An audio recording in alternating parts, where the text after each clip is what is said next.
Good morning. Bili tayo ng... Dzień dobry. Bili tayo ng baka cake kasi nag-cravings ako. Saka mayroon akong parang inaantok ako ngayon. I need sugar. So dito po, ito one of the markets dito sa Poland na makikita mo ito kanto-kanto or every city or of course kanto-kanto. So bili tayo ng ahos. Garlic pickled po ito, binibili ko siya, gusto ko siya. Pagkakain ka nito, hindi ka mangamoy kuan ha, garlic. Kasi parang binabad na siya talaga.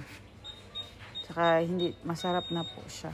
Saka mayroon pa din sila mga meat dito, area nila. May cheese. Saka may kuan din. Parang karinderya, ready to eat na. Saka mayroon din silang bakery dito.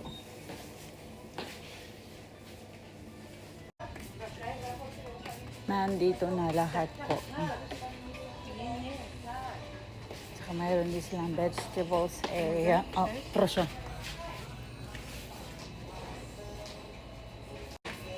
Magbabayad na tayo.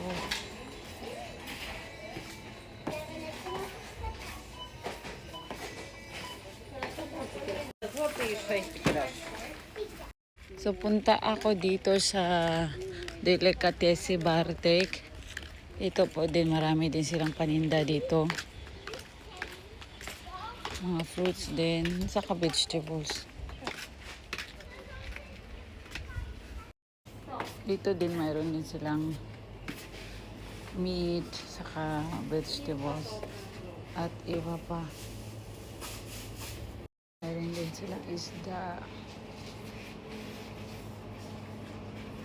Bili ako nito kasi nag-cravings ako talaga. Kaunti lang kinakain ko talaga, pangkuan lang, panggamot sa cravings. Mayroon din silang blueberry, raspberries pala. Raspberries.